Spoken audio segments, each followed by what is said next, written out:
stuck here. The cops won't bother me.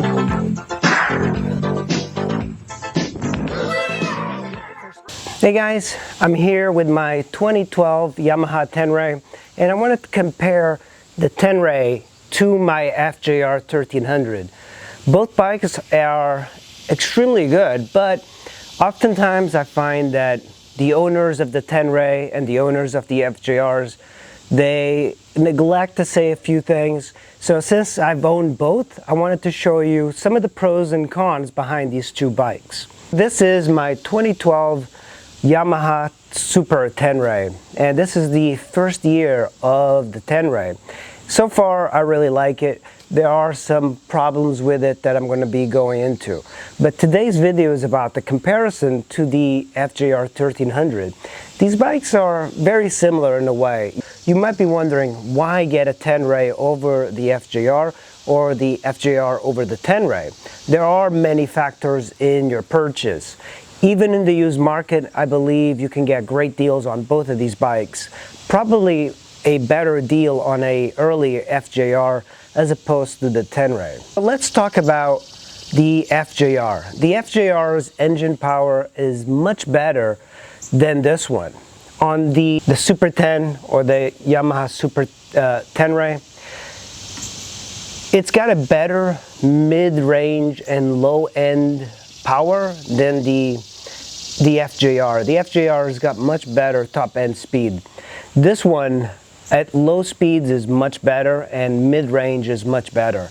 And quite honestly, the people that get the Fjr and the Super 10, they mostly want to ride at a mid-range sort of power band. And I don't find that a lot of Fjr owners do take their bikes over 130 miles an hour anyway. But if you're the type of person that likes doing sweeping turns and high-speed riding, then the Fjr is a much better bike for you. When it comes to engine, the Super Tenere is not as smooth as the Fjr. The Fjr's engine is one of the smoothest engines you will ever find in a motorcycle.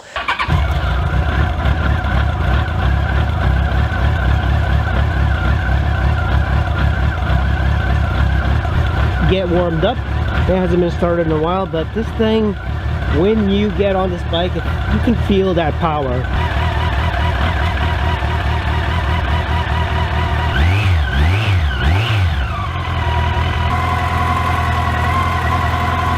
And because it's a 1300cc bike, that thing is just ultra quiet, ultra smooth, ultra reliable. And the Super 10, all right, let's start it.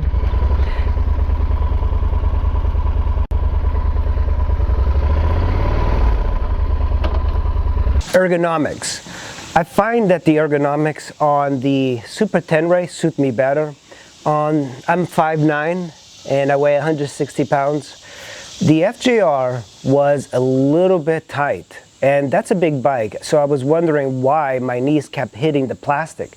On this Super Tenere, even though it bulges out quite a bit, you do not hit any of the plastic, and you fit really well onto the bike, and it kind of feels like you're sitting inside the bike as opposed to the feeling of the Fjr of sitting on top of the bike. The tank comes up much higher on the Super 10 than the Fjr, so there's a very different feel to this. This is a sit-up and beg position. The Fjr was a bike that you had to put your legs back a little bit further, so if you're a little bit older, this is a better ergonomical bike for you than the Fjr. But the Fjr is extremely comfortable. It's one of these bikes that you'll just get used to the ergonomics, but the trend is moving towards adventure bikes, because I think people realize that these are much more comfortable for the speeds that people really ride in. Yeah, on the Fjr, my knees kept hitting this when I was at a stoplight, and I thought that was rather odd. So I can imagine somebody being taller and it just being completely in the way. When it comes to passenger comfort, I find that most riders probably are going to be liking the Fjr more. It's got a much wider seat than the Super Tenere. On the Super Tenere, the seats are very narrow. Not too narrow, but I think they're well designed, but they are definitely not as comfortable as the FJR. So if you have somebody that likes to go for rides with you, the FJR is a much better bike because it's got such a wider seat than this one. When it comes to engine sound, this might be something that the Super Tenere does not beat the FJR on.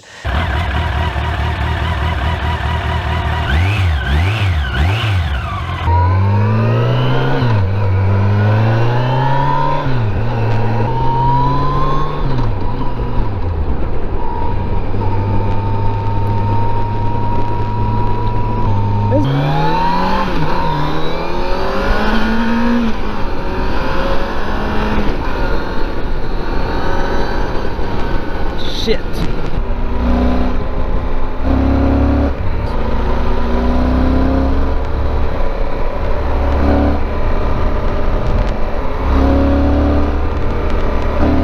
Whoa, I did like come off the ground with that one. The FJR's got a great 4-cylinder engine that just sounds fantastic. In every sort of range, it sounds mean, powerful. This one does not, especially in the low end of the bike starting out. It's very docile. It revs very low because it's a parallel twin. So it only sounds good when you're revving it and when you're like squeezing the throttle. But the FJR, it just has a 4-cylinder engine that sounds great no matter what. Even from idle, it sounds great. This one doesn't sound great at all at idle. But it does make a very good sound when you're riding if you're twisting the wrist. When it comes to looks, of course, everything has to do on the person. I find that the looks of the Super Tenere are not very cool compared to the new adventure bikes out from KTM. I think it looks better than the GS, and I also like that it's a little bit of an underdog when it comes to adventure bikes, but I find that the FJR has got an edge when it comes to looks. Even despite being a sport touring bike that's a little bit long in the tooth, I think the FJR looks a little bit better than this. And I think it really matters on what you like in a bike. It has very little to do with the bike itself because they're both great bikes, they're both excellent to ride, and both of them will give you a long time of riding pleasure. When it comes to weight, this bike is about 600 pounds, so it's kind of a heavy bike. It's not a lightweight, but the FJR is heavier and it feels much heavier. That's the thing. The FJR, when you move it, when you're forced to like push it around the garage because of the clip-ons and the narrow position of the clip-ons, it makes moving it harder, and it's also a little bit further down, like the position, the entire bike is a little bit further down, but somehow Yamaha decided to put the gas tank, a 6-gallon gas tank, so high up, and the battery so high up. The battery on this is also over here, but it doesn't feel like the weight is as intense as the FJR. I've been criticized before about complaining about the weight of the FJR. That's something that I completely understand, but I've ridden many bikes and the FJR at very low speeds feels like a unnaturally heavy bike. Even comparing to an Fjr1300, the weight of the FJR just seems too great, and you can tell it's a heavy bike if you just decide to push it for a mile. Not that I've tried it because the FJR is very reliable, but let's say your battery dies and you're forced to kind of push the bike out of the way. You'll have an easier time on this thing just because of the handlebar positions and the way the weight of this bike is. It just feels much lighter. One of the benefits of the Super Tenere is that you have more leg room. So if you're a taller rider, I think a lot of taller riders like this. This seating position, this seat is adjustable a little bit, but I find that taller riders tend to go after this more than the FJR. The FJR is also good for taller riders, but the leg position is just so much better than the FJR. This one suits me a lot better, and even though I'm not super tall, I do like these taller bikes. They tend to be much better for everyday riding than sport touring bikes. So the Tenere is also not as hot as the FJR. The FJR gets really hot when you're riding. This one gets hot, but not as hot as the FJR. Now, one of the big benefits of the Tenere is that it's a much better bike for bad roads. Yeah, look at that. I slide it quite a bit. Jesus. It slides pretty easy though. Whoa, whoa, whoa. My rear tires just slid like nutty, 1 foot sideways. And yeah, look. I think that's the beauty of adventure bikes. It's not so much that you go on adventures and you can take it slightly off-road. Is that if you have a commute, for example, going through some pothole-infested roads is really good on the Tenere. You're not going to feel it as much as you would on the FJR. And having the bigger wheels will help out quite a bit, the 19-inch front wheel. So, and there's plenty of tires for this bike. So the beauty of the adventure bike for a lot of people is going on gravel roads and of course rough roads. And in the DC metro area where I live, the roads are not well paved. So there's going to be a lot of holes, a lot of ripples on the roads. And this is one of the things I like about this bike. The suspension on this is much better than the FJR. So if you're looking for a modern bike, of course, the new Yamaha Super Teneres and FJRs all have electronic suspension, but this one does not. I don't need electronic suspension, even though it might be a great thing to have. I think one of the things I like about the Super Tenere and the early FJRs is the resale value. If you're buying, it's a great market to you. If you're selling, it's a bad market because these are very difficult to sell. Super Teneres especially, I think you'll have an easier time with the FJR because if you know the quality, you know Yamaha reliability, then this makes a better buy. When it comes to commuting, the Super Tenere beats the FJR in my opinion all day. This is probably one of the better commuters. It gets similar gas mileage. It's got great ergonomics. It's very good for like low speed and mid-range. So if you're commuting to the city, you can actually see over cars much better than the FJR. The mirrors on this work extremely well. It's got plenty of speed to beat every single car off the line.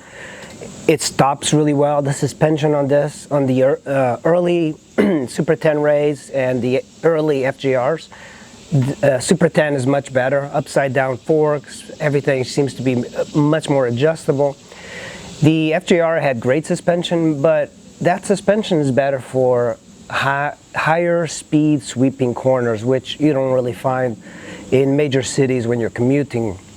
So this makes a much better commuter than the FJR. And just having your body higher up to see over cars, that makes it a much better commuter. And you also have the longer travel suspension, so you can go over bumpy roads and roads that are filled with potholes, which generally are in cities, go over speed bumps much faster, and it just makes a much better commuter. ADV bikes, I think, if you don't do any ADV style riding, they make some of the better commuters that you could possibly have. The Super 10 motor is not as smooth as the FJR, but that's a given because it's a parallel twin, 2 cylinders as opposed to 4. The FJR is unnaturally smooth, and if you like smooth bikes, it feels like the FJR is just probably one of the smoothest motors out there. And of course, it's a super reliable motor. It's kind of like a Fjr1300 650. It's been proven as a motor that's going to last forever. Another important consideration when you're getting FJR over the Super 10 is that the FJR comes standard with bags, and they're very well integrated onto the bike. The Super 10 doesn't have anything. You can see I have a Cordura bag on here. I don't have any luggage for this, but the bags on the Super Tenere cost about $1,000, so they're very expensive. So it's something to consider because, you know, this is not a cheap bike. New, it was very expensive. And I believe that the Super Teneres are like $17,000, so they're not cheap. So they should come standard with bags, because most people that get this will use it for commuting and traveling. At least that's the idea behind adventure bikes. The FJR comes standard with bags, and you can get better deals on the FJRs because they're a little bit older. You can get an 04, 05 FJR, and you can rest assured that even if you get an older FJR, it's going to be just as reliable as any other FJR. You're just not going to get all the modern technology that the new ones have. But I find it really fascinating that of these two bikes, they're so similar but yet so different. But the one thing to keep in mind is that Yamaha builds probably the most reliable motorcycles in the motorcycling business. And even Consumer Reports from their data that Yamaha is the most reliable brand. And of all the Yamahas I've had, I can attest to that. I've never had any issues with Yamahas, and that's the reason I bought this Super Tenere and I had the FJR. Also, another important thing to note, which is a similarity behind these two bikes, is that they have a shaft drive. And I'm sure most people that are buying one of these know that the shaft drive on these Yamahas is quote-unquote bulletproof. So that is one of the reasons that people will get the Yamaha version of the sport touring and adventure bike as opposed to a BMW, for example. So that is some of the similarities and pros and cons of the FJR over the Tenere. I know that a lot of it has to do with people's personality when it comes to buying a bike, but I feel that the Super Tenere, despite being slower and having a motor that's a little bit rougher, is a better deal. I think it's a really great bike for what you get. You're going to have a very reliable bike that you can keep for years and years. As that is a comparison between my Fjr1300 and the Yamaha Super Tenere.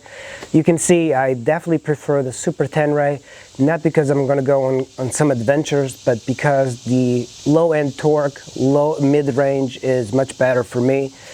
But if you like faster speeds, the FJR, lower speeds and everyday riding, the Super Tenere. Thanks for watching. I will see you in the next video.